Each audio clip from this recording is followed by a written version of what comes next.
दूजे मुल्क ballistic missile रख सकते हैं तो ईरान क्यों नहीं। ईरान नू भी अपने दिफा का हक हासिल है। वज़ीर आज़म शहबाज शरीफ ने ईरानी सदर के नाल मुश्तरका प्रेस कॉन्फ्रेंस आखिया मुफाहमती याददाश्त विच बैलिस्टिक मिसाइल प्रोग्राम तो मुतालिक कोई गल नहीं। ईरानी सदर दी पाकिस्तान की सिविल ते अस्करी क़यादत की तारीफ। सदर पज़ुशकियान दी सदर आसिफ अली जरदारी वज़ीर आज़म शहबाज शरीफ ते फील्ड मार्शल सैयद आसिम मुनीर नाल मुलाकात। मसूद पज़ुशकियान दौरा पाकिस्तान मुकम्मल करके वापस टुर गए।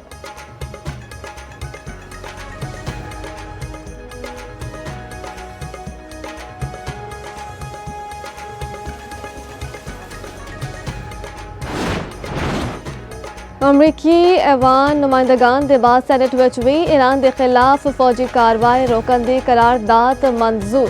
48 के मुकाबले विच 50 सैनेटर्स ने करारदाद की हिमायत की। सैनेटर चक शॉर्मर आखते ने अवाम ने ट्रंप की तारीखी गलती भी कीमत चुकाई। किसी को मालूम नहीं कि ईरान नाल की खुफिया डील हुई है।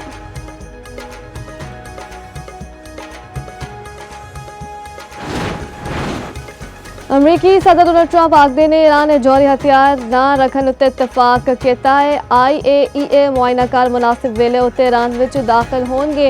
ईरान ने रियायतां दित्तियां इसलिए आबनार हुर्मस से खोली। दूजे पासे अमरीकी वज़ीर ख़ारजा मार्को रूबियो का आखना है आबनार हुर्मस से कोई मुल्क टूल या फीस आयद नहीं कर सकता। आलमी आबी रास्ते उत्ते टैक्स या फीस लाना बैनुल अक़वामी कानून के खिलाफ है।